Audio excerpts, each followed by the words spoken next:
You see, that's how you raise your floor, because imagine in this position, you don't see their threat, you make this move superficially, and you lose games like this, which happens all the time at this level. And that's what I want to fix with this course, folks. This is the biggest buck for your money, so to speak, right? If you fix these issues, your rating will really increase. I can assure you that, because that's when you're dropping games at this level. Now, dear chess lovers, white just played the move bishop b4.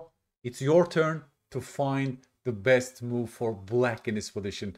What should black play against white's last move? Folks, today I raised my table and I created a course that will raise your chess floor. Remember my rating climb series where I looked at hundreds of games starting from 600 all the way to 1800 and further? I created one course about this that will take you from 600 all the way to 1200. This data-driven course that I looked at so many typical mistakes per certain level to understand what skills are emerging in which order as you grow stronger in chess. This was my main mission with this entire project, and I modeled a course about it, and I will tell you all the benefits you will receive from it. First things first, by engaging in targeted exercises that is suited to our level, we don't get overwhelmed. Otherwise, if you give Dorothy's endgame manual to a 900 person, there is no learning that is taking place there. It becomes too complex for them, it leads to high cognitive load, and it doesn't lead to learning at all. So we must make sure that the student stays in the relevant difficulty level for best learning outcomes. And if we ensure that a skill is usually attainable for the very next level, then that's the right level for these people. By targeted exercises, by prompts and suitable exercises, we can make sure that they can reach the very next step. Let's take a look at this example, folks. Most beginners around this level, around 600, would play the move c5 here, and they would blunder their queen on b7. That was a very pervasive mistake. That is also about the board vision issues, that people don't see the sniper bishop on the other side of the board. When they see a move like this, they're only focusing on this area of the board, and they're totally neglecting the other pieces. They're only focusing on the bishop and the rook, and they want to play c5, interposing defensive idea, but they're totally neglecting their king and the bishop on g2. So this course will have targeted exercises for reaching 800 to reduce such blunders, because yes, most mistakes happen at this level in very basic blunders, like people hang their pieces, people move a piece and place on a square that can be directly capturable, or people don't take free material that the opponent is giving them, or they make a move like this, which is allowing an attack on the back piece, so to speak, right? So this c6 pawn was protecting the queen, but they should see the alignment between the bishop and the queen, but there is no such vision for this level. So by these exercises, I am also willing to make you reach the very next step, because usually 1000s are getting better at these kind of chess mistakes. So that's the promise of this course. Once we know what the very next level can usually achieve, we can give you target exercise, because we know in Vygotskian terms, that's in the zone of proximal development. That skill is not so far away for these people to reach. That's why these exercises should be suitable and should be mainly used for this very level. Also, because of its relevance, folks. These mistakes are deciding your game. So that's the potential lowest hanging fruit that will give you the best results. Remember, people were hanging their pieces by placing them on a square that could be directly captured. That's why I created targeted exercises for you to fix this problem. It's a very special exercise here, folks. It's black to play, and black can make two moves in a row with the rook, and your goal is to give a check against the white king, and there's one precondition: your rook cannot be captured along the way. So your task in this position is to safely move your rook to a square that you can give a check against the white king in two moves. These exercises are waiting you on Chessable. And what are we training with those puzzles? We learn to place our pieces on a safe square so we don't hang them directly, because that's what decides the games below 800. If you go and check some games, folks, it's constantly such mistakes that are deciding the game. So you need these kind of puzzles instead of doing some extremely difficult endgame work, for example. It's not relevant for your level, but this will give you the biggest benefit. That's when the real rating jump will take place. If you consistently make safe moves. For example, let's do it together, folks. It looks like a difficult puzzle, no, guys? Let's do it together. I mean, it's full of mines. Look at those bishops and the knight. They're taking away so many squares from our rook. Our end goal is to somehow give a check against the white king. But how do we do that, right? Let's do it together. If you start with rook h6 to rook a6, the knight will capture it. It doesn't work. If you start with rook h4 followed by rook a4, again, the bishop and the knight can capture it. It doesn't work. How about this? Rook h3 followed by rook a3. Oh my god, the bishop is eyeing that square. You see what you're training here with that puzzle? You're seeing the opponent's pieces and you're reliably making sure that your piece won't be hanging on that square as well. You also learn to reverse engineer your way. Your end goal is to give a check. So you start from the end goal and find your way through to the initial position, which is a great chess skill to attain. How about this? Rook h2 to rook a2 doesn't work because, first of all, even the king can capture the rook on a2, right? Rook h1 check doesn't work because of this bishop on d5, you see? So we give up on making such moves with the rook, right? Now we're only looking at horizontal moves. How about this? Rook g8 followed by rook g1 check. It doesn't work because of the bishop, right? How about this? Rook c8 followed by rook c1. Voila! I find a solution, guys. Can you see it? Rook c8 is a great move because it's safe. No white piece can take that rook on that square. And my next move would be rook c1 check. Again, a very safe square for the rook.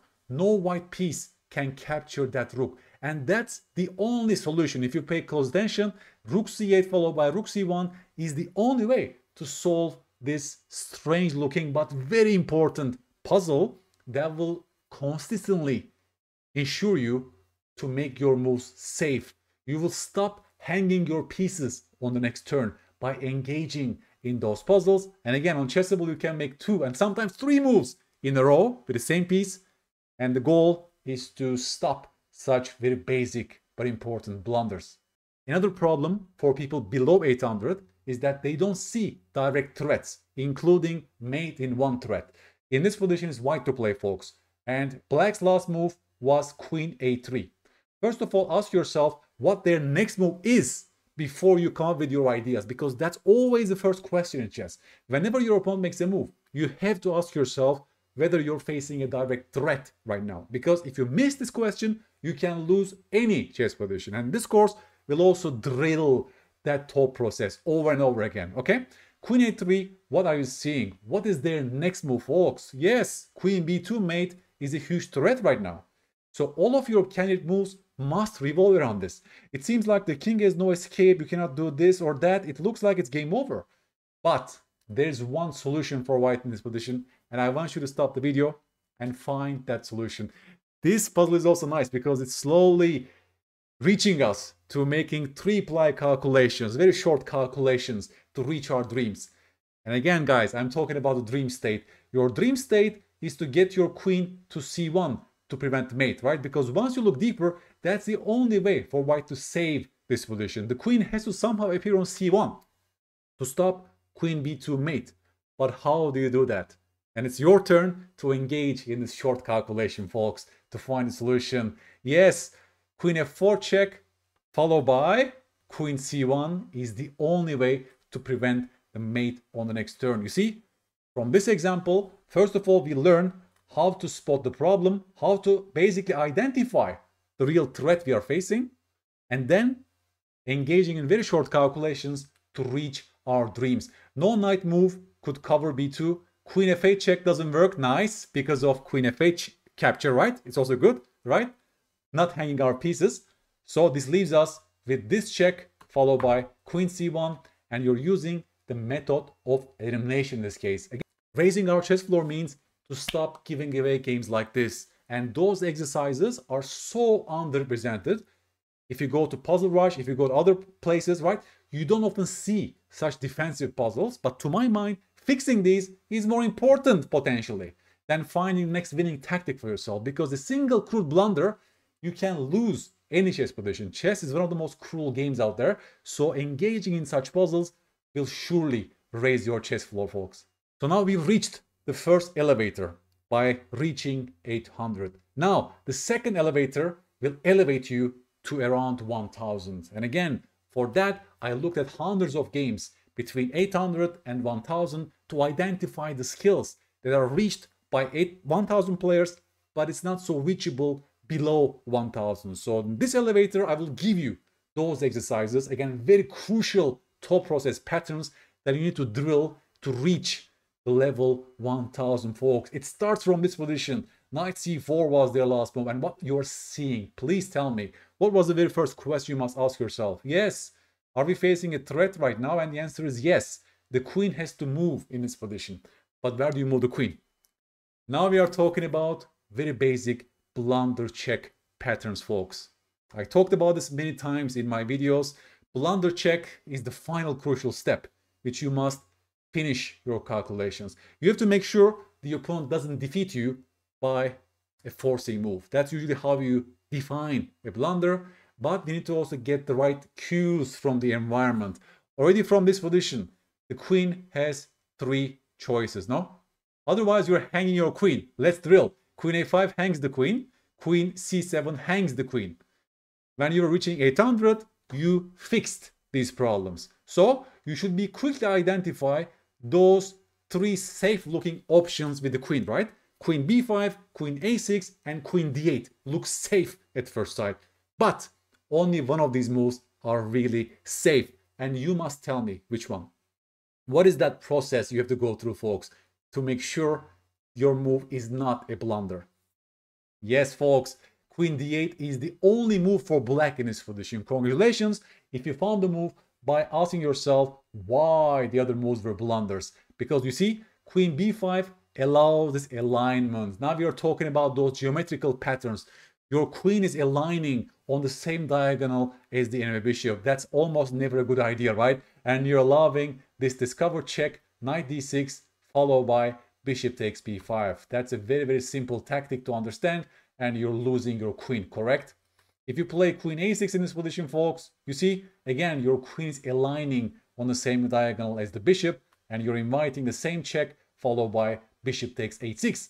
So these 2 moves you discard by tactical antenna. You use your tactical vision. You don't want to have alignment issues on the same diagonal as the enemy bishop, right? So these moves are unsafe. And again, very short calculation. See, only 3-ply calculation ensures these moves are unsafe. But if you look at 800 games, they keep blundering games like that. That's a very pervasive pattern, folks. They keep making moves like this that allows a direct check that wins material. It's actually how it evolves. It starts from direct check to unparable threats. More on that later on. You see, you make a move and you allow a direct check, but we also talk about the alignment patterns and tactical patterns in this course that gives you some cues from the environment that you need to be careful about.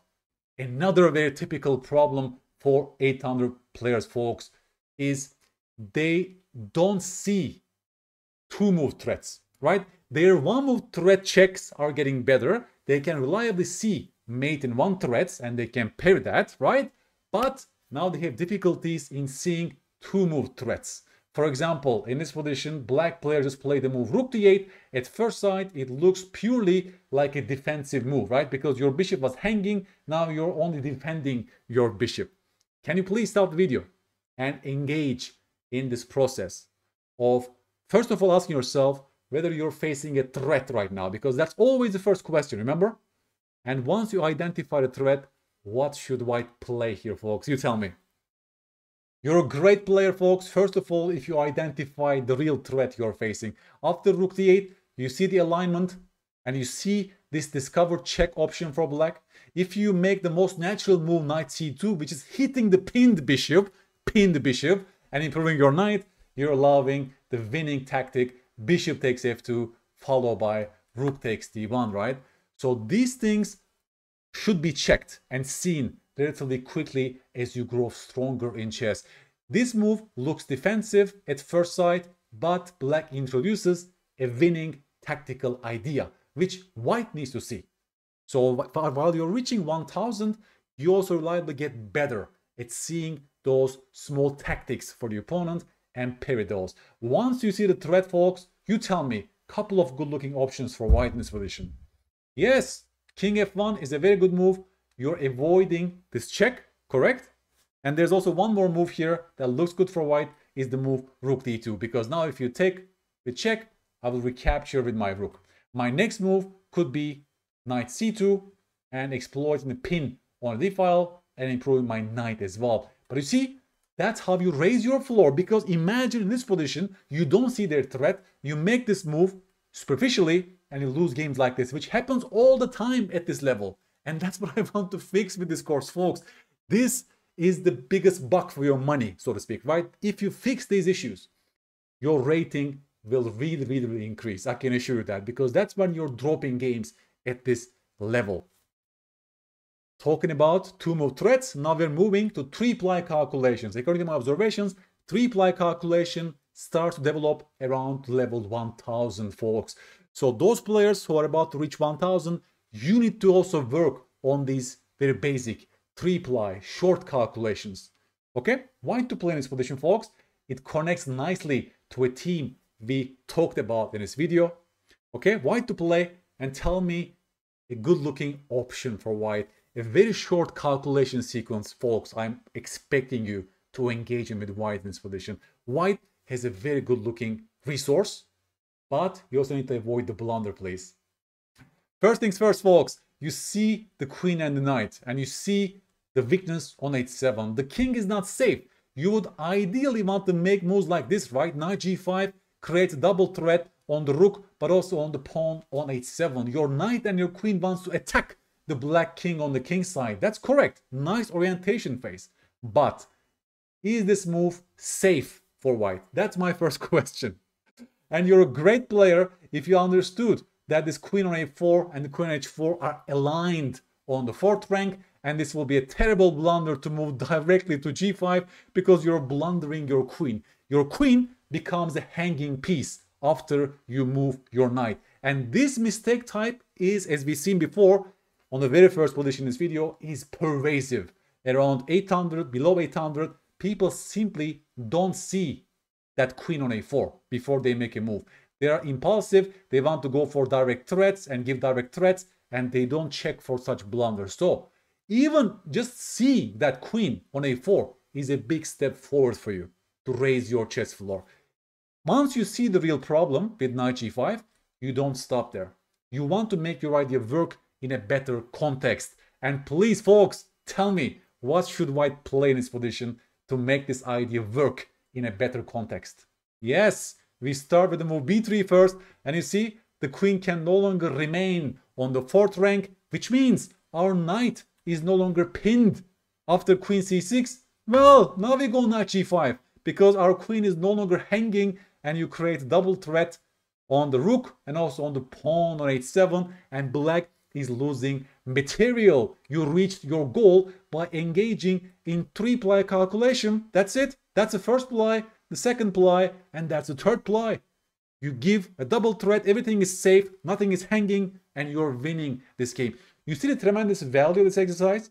You see how I've spent hours to model these exercises for you? Because this process, if you fix it right, if you reliably get better at this, oh my God, your rating will skyrocket, folks. I can assure you that. Now we are reaching the 3rd floor. Now we just entered the 2nd floor. We press the 3rd button. This will bring us to the final level in this course, which is around 1200 ELO. We will revisit concepts that we've seen before. That's good for spiral learning curriculum, right? We will consolidate important lessons in this level, but we'll also learn new things, very important processes that is becoming available for 1200 players, which is not really visible so much for 1000s, right? So again, we are remaining on the right difficulty level, And we know that the next level is attainable for us. And that's great for learning. 1000s usually fail at the step of allowing an unpayable threat. That's what we are working on in this position, folks. They go f6 and your knight has to make a decision. Your knight has 4 options here. Please stop the video and avoid the blunder in this position, folks, okay? One of these options is a blunder for white, and I want you to tell me which one. As you grow stronger tactically, which is around 1200 level, you start to pay attention to trappable pieces. Pieces that could be potentially trapped by the enemy. That's a different skill to attain, okay? And one of these moves is allowing black to trap your knights. And can you please stop the video, folks, again with this final prompt and find the right move for white? Folks, there are 3 correct moves for white in this position. All these moves are safe and good for white. But if you play the move knight g4, you tell me which move you're allowing black in this position. Yes, you're allowing h5 and your knight on g4 is a trapped piece. You see? This is, by the way, what happened in the actual game. White player went knight g4 and they allowed an unstoppable threat. And that's what we are training in this elevator 3. We are learning to not to give an unpayable threat to your opponent. That's one level higher than giving direct checks, blundering direct checks to the opponent, which we've seen on the previous level. In this level, people blunder by these processes. They make a move and they basically allow a direct threat, such as this, which they have no response against. So it's white's responsibility to ensure that knight on g4 is an okay piece, cannot be directly attacked and trapped on that square. And this is also nice because you also get better at potentially identifying your pieces as trappable. Just like knight g4, you should already see that knight on g4 sort of on the rim has no squares to move from. It's lacking mobility. And as you grow stronger, as you're reaching 1200, these things are also getting better. You start fixing those processes. And also you see how important it is to always go one ply deeper and ask yourself whether your opponent can attack your newly moved piece. And that's a question. You're about to move your knight. You must internalize this thought process. Can they attack my newly moved piece? I'm about to move my knight. Can it be attacked on that square? And that's also what this course will be giving you with targeted exercises and those questions that you can drill to fix those blunder issues. Finally, at this elevator, positional chess starts to improve. People have better feelings for their pieces. They start to identify good pieces and bad pieces as they are reaching 1200. So for this level, I also give you 2 very special chapters. First chapter is to identify good pieces, bad pieces, and not to let down your pieces and improve your worst placed pieces. Next chapter, you will also have pawn play, good pawn play to connect with piece activity. You will make a pawn move that will make your pieces happy. Okay? So let's start from this very first position, folks. The bishop needs to choose. Do you go to a4 or d3? That's my question to you, right? It's as simple as that. Which square would make this bishop a happy piece? And you're a great player if you found the move bishop d3. The bishop is shining on this square. It's so happy. It's first of all safe and protected. No one can chase that bishop away, right? But also very importantly, the bishop is a very active piece. Looking at the king side, looking at the pawn on h7, introducing Greek gift ideas with bishop h7 followed by knight g5, and compare this bishop with this bishop, right? So people are on this level start to have a feeling for the pieces. They start to identify good pieces and bad pieces, and their strategic decisions also start to improve. So that's a great move for the bishop, and you take it from there. You don't need to like calculate 10 moves deep before you play the move, right? You have a feeling for the right square for your pieces. You get to also learn to make simple and effective decisions by engaging with those positional puzzles. If you go to a4 instead, well, after b5, bishop b3, look at your bishop, right? It's a dead piece. There's nothing going on at diagonal. The bishop is crying, and you let this happen to yourself by not asking yourself the question of how happy is my bishop on b3 in this pawn structure? It's shooting on the wall of pawns. White has no pawn breaks to change the picture. The bishop became a dead piece on b3. Please compare this bishop with this bishop. And people around 1200 has a better intuition about these things. And this course will also improve this very important feeling for your pieces. And finally, once you have a better feeling for the pieces, the final chapter will connect this to a pawn play. It's white to play, folks. First things first, I want you to talk to your pieces. Ask yourself how happy they are on their current squares. Please. Folks, the bishop is crying because the shooting on the wall of pawns. This knight is very sad, is dominated by the pawn on f6, cannot go here or there, and the bishop is like the worst bishop in the world, right? Just entombed by its own pawn on d3. So once you start speaking to white pieces, you don't see anything good, anything shiny from this conversation. They're all miserable and depressed. Well, then my question is there a way for you to change the picture by a little pawn move, right? By a little pawn move to make all three pieces happy? Can you please tell me which pawn move that is, folks? You're a great player if you found the move d4, liberating pawn break to activate, awaken all three pieces at once. You see the effect of a single pawn move on three pieces. That's why I modeled these exercises to increase the learning value. Yes, folks, I spent a long time to find those perfect exercises to teach you the right lesson without noise, without unnecessary noise. So once you put d4 on the board, you see that inevitably our pieces are getting happy. You put so much pressure on e5 and you're forcing this trade, and you can take back with the knight, and the knight became a much more happier piece, right? The bishop became such a better piece. Even the bishop gained more scope after the e5 pawn left the board, right? You see the change, and this is the fundamental lesson. Pawn play always connects to piece activity in chess, and you should first get better at talking to your pieces, because once you fix that step, your pawn play will inevitably improve. And that's why this course will test you in this order. And yes, order is everything in learning, but also in chess learning, right? That's why I spent a long time on the structure of this course, folks. Knight d4 is on the board, knight c6 is the next move probably to hit the pawn on a5, and everything looks beautiful for white in this position. White is completely fine. And this will be your homework position, folks. It's white to play, and please tell me the good looking move, the winning move for white, by engaging carefully in those questions we discussed today, and also maybe engaging in some short calculations to ensure that your move is good and winning. Folks, I put my heart and soul into this course. I'm extremely curious about the value of this course on your chess growth. So please, when you get the course, when you study it, let me know how your chess has developed after you carefully went through the exercises.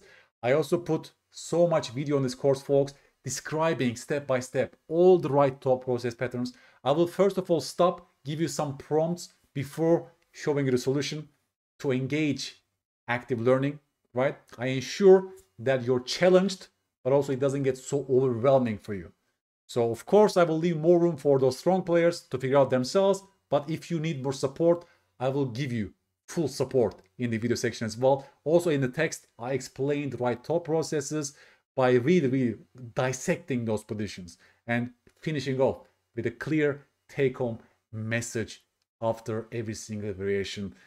Folks, as a chess teacher, I very much believe in the value of this course to make sure that you're basically staying on the sweet spot of desirable difficulty at all times. And we are basically after those processes that are so important, that are so fundamental, and yet will give you the biggest benefit, the most relevant for your games. Okay, so this is the basic promise of this course. The chess elevator will raise your level, and also those fundamental lessons will remain with you for the rest of your chess life. So you can use this course like a base before you study my other courses. Maybe this could be the very first base, and then you can take it from there, right? As you get stronger, of course, positional chess becomes more important. Strategy becomes more important, right? Calculation is always important. So in this course, we'll give you all the basic lessons of what true chess development looks like. And I believe in the value of this seriously, because every single chess coach will tell you something, do this, do that. but most of his advice is lacking any concrete evidence. At least I looked at hundreds of games before modeling this course. It's data-driven, it's based on real actual games and mistakes that I observed also across years of chess coaching, but specifically as a result of my project of Rating Climb. You can always go back to YouTube and watch those videos again to see how I modeled the course, basically. And I'm expecting your feedback about this. Please go and check the course, folks. You can always get the money back within 30 days after purchase, no questions asked. And finally, please let me know if you like this course format.